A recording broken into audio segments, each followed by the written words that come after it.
Been 50 years since I was here. On the street, I was passing my time away. Welcome back, my fellow agents. I was going to start with Rock and Roll All Night, but since Ace did not write that song, I know he didn't write New York Groove, but it's kind of his song, was his song. Signature song after, well, we'll talk about that tomorrow. Not tomorrow, Friday. So, welcome back.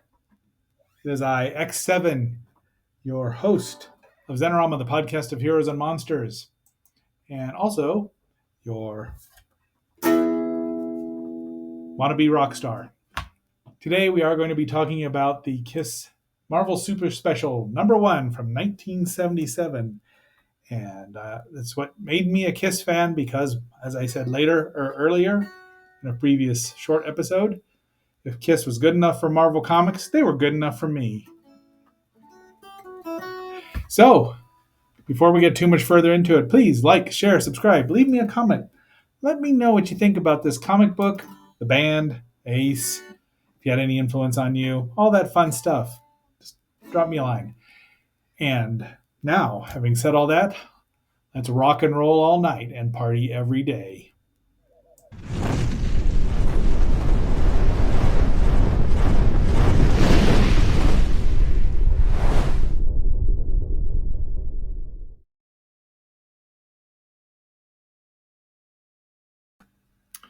All right. Yes, I know it's the Kiss Alive 2 shirt, 77, but since the book was released in 1977, even though it was based on the previous year's costumes, release date was June 21st, 1977. So obviously it was being prepped in 76 when they still had on these my favorite costumes, outfits, whatever you want to call them, uniforms, team.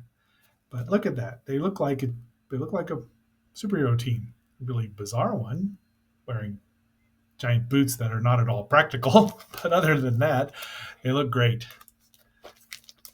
This is my original copy, and as you'll see, there's a big old tear here. It's a well-loved and well-read.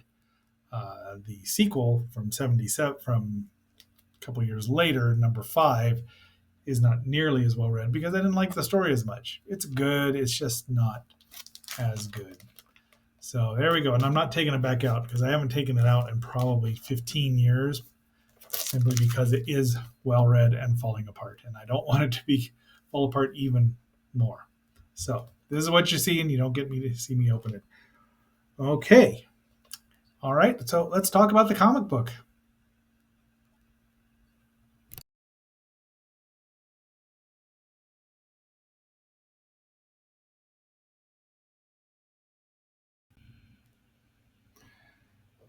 Now it seems like it's a natural. I mean, Gene Simmons is a big comic book fan. The boys, they were boys back then. I mean, I don't think they were into their 30s just yet. Maybe Peter was. But it's a natural. Marvel Comics. I mean, you can see how well this is. So they might have figured they got some non-comic book fans to read this, and they probably did, because the Kiss Army was incredibly loyal.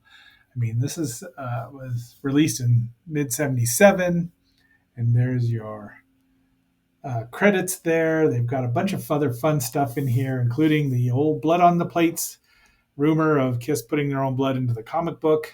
But they've also got, introduction to Marvel Comics. The story itself is kind of fun. Overall, I liked it quite a bit. I mean, yes, obviously you can see I read it a lot. But they talk about how it came about. John Buscema, Rich Buckler, Alan Weiss, who was not, I'm going to be honest, he was never one of my favorite artists.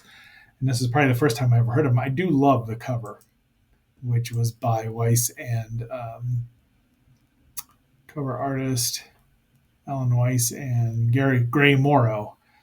So lots of 4 pencilers and Alan Milgram, the steadfast, sturdy Al, affable Al, if I remember correctly.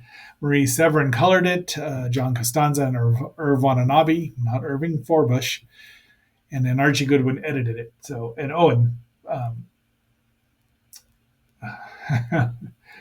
Steve Gerber wrote it, and he had introduced Kiss into the Marvel Universe in one of the many Man Thing comics that he was renowned for. So here it is. Steve wrote it and all that. There they are backstage with everyone.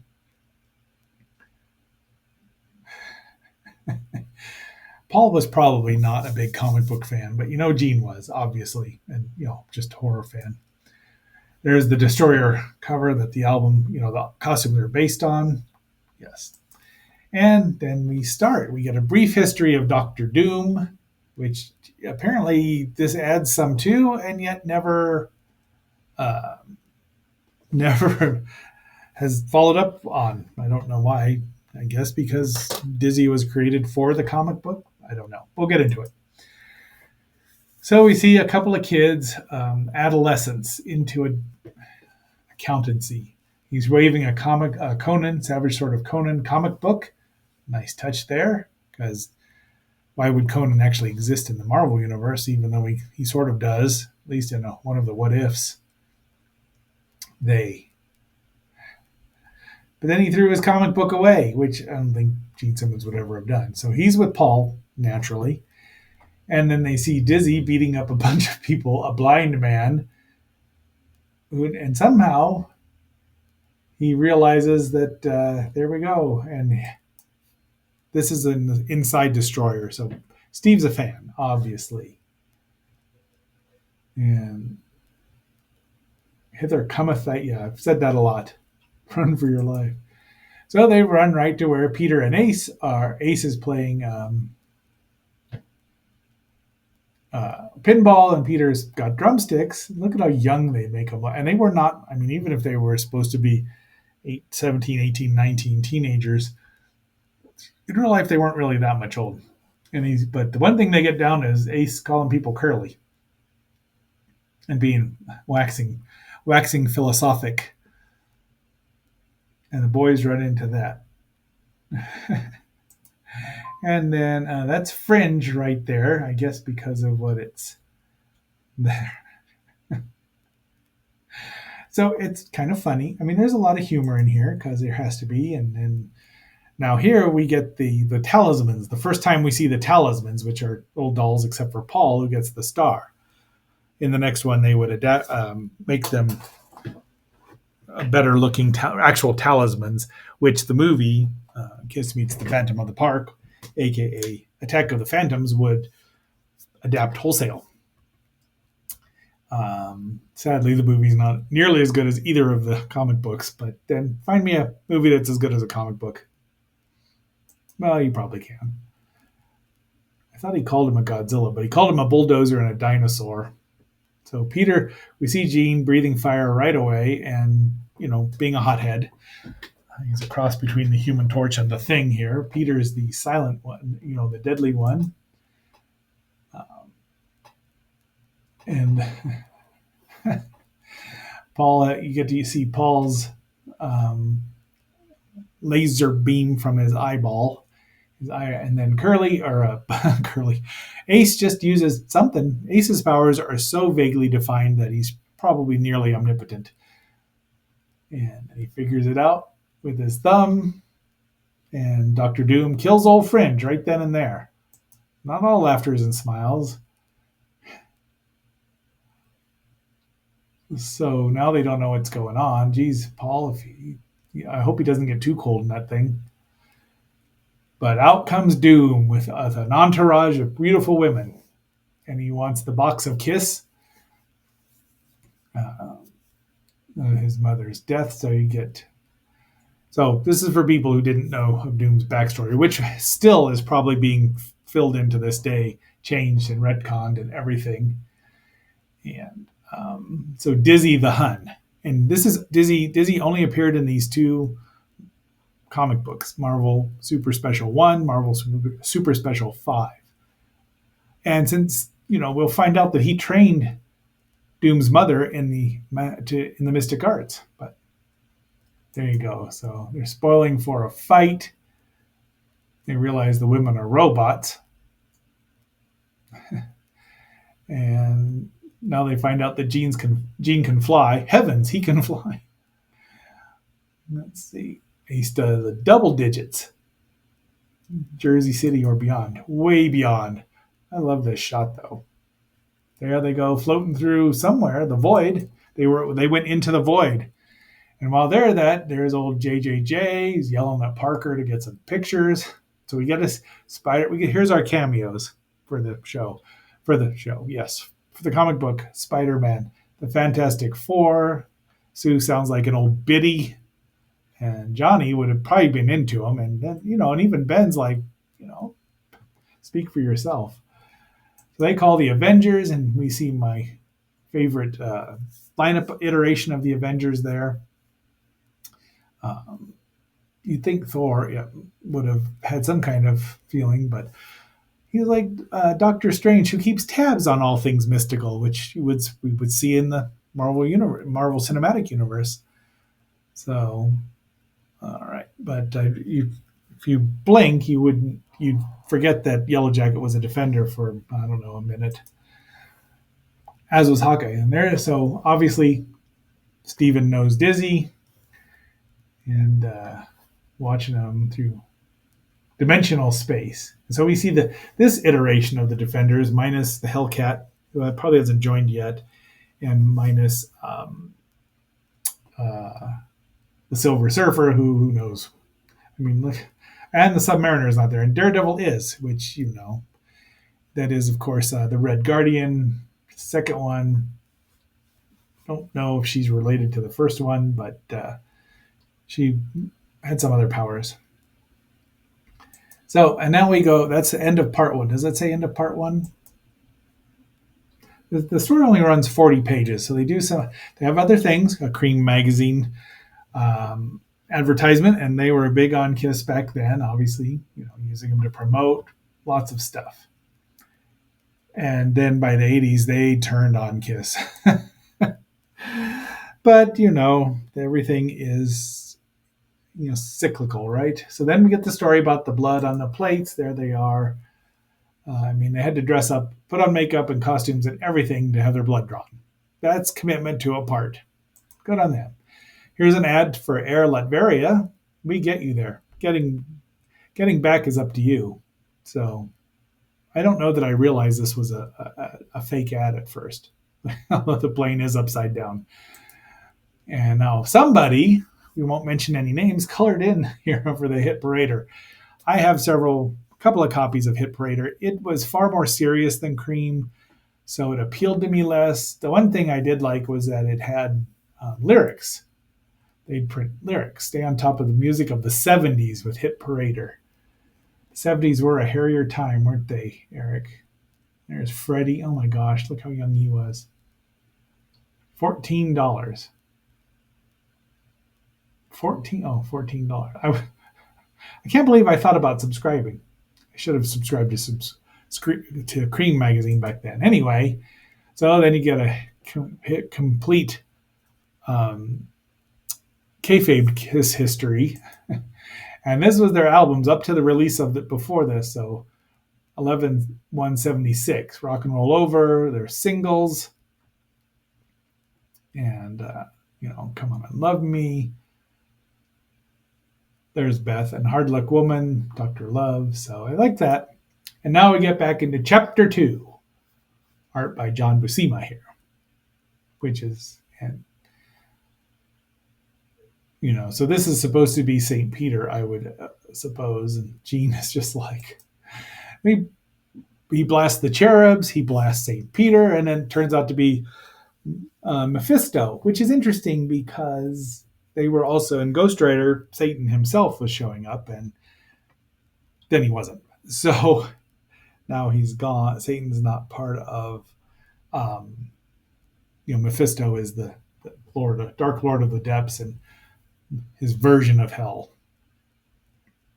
So Paul's groupies turn into hags, and Gene actually goes to fight Mephisto fist to fist, and says far better to dominate on Earth than serve in hell.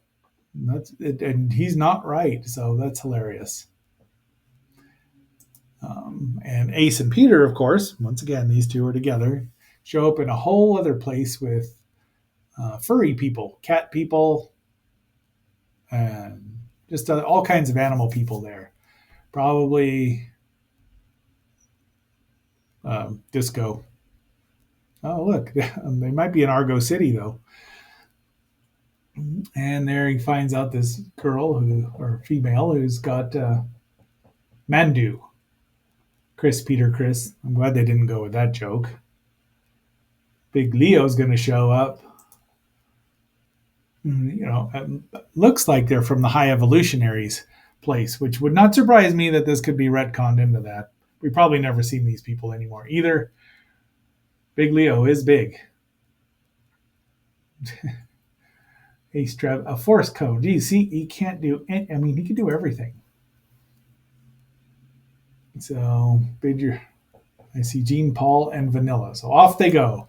Chapter 4. Rich Buckler and John Buscema did the pencil art. And now we get the fight with Doctor Doom himself. And there's Dizzy showing up. Somehow he got there. I would assume that Doctor Strange zapped him over there. Not with a sling ring. Those weren't invented yet. So they just going for a fight. Boom. Then this was just weird to me because I was only 12 when I got this. But it works out. They get away from it, then Doom transports them into off-world yet again and beats the stuffing out of all of them. And Dizzy shows up, opens the door, Phantom Stranger-like. And I don't even know what happened there. But so Jeans, all right. Yeah, you admire these four. So Dizzy, I'm surprised they've never used Dizzy in anything else because I looked and this is it. This one and the sequel. Doom won't strike him. He lets him go. He banishes him, but he's like, "You have not heard the last of Doctor Doom." Well, in this iteration, they have. I don't know if this is considered canon at all for Marvel. I mean, there's no reason it couldn't be. But this looks like a job for Kiss. How'd they get those tall talismans in there in that tiny little box? It's bigger on the inside than the outside. Maybe Dizzy's a Time Lord as well. But they're back in New York, and they blend right in again. So, like I said, I haven't read I've read the sequel far less times because it just wasn't as much fun. It wasn't connected directly to the Marvel Universe this time, which I understand because, But here we have the backstage where it talks about how the comic book is born. And I think it works well, over all things considered. But the fetus, there you go, Ellen Weiss. I say Weiss, but Labor are advertising I think these were the originals? No. Those are the platinum ones because I don't even know if the originals had gone there. There's the back of it. Once again, well loved. And you can't fault me for that. I really liked it. I was at the exact right age to get this. And there's Ace. Rest in space, Ace. And we'll do a little more of the outro here. And there's the full magazine cover. Again, it's the best one I could find. I wasn't taking mine. Doesn't look that good. And we'll just sign on out here, except that I can't work the guitar and click at the same time. But you feel so good tonight. Who cares about tomorrow? And baby, better believe he's back in the New York groove. Back in the New York groove. Back in the New York groove. It's live. What do you want? In the New York groove. Until our next assignment, my fellow agents, this is X7 signing off, phasing out.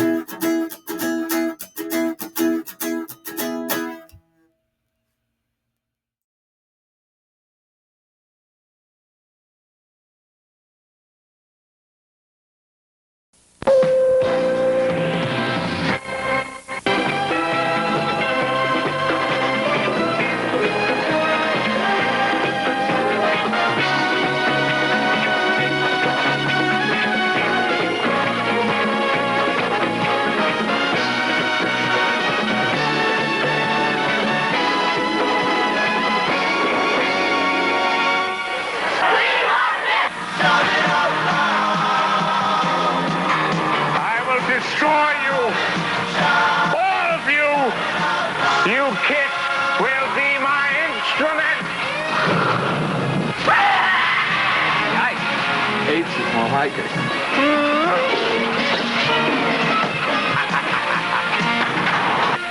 We've got to get out of here. I don't believe it! Yes, you can believe it. And now on NBC's Saturday Night at the Movies, Kiss meets the Phantom.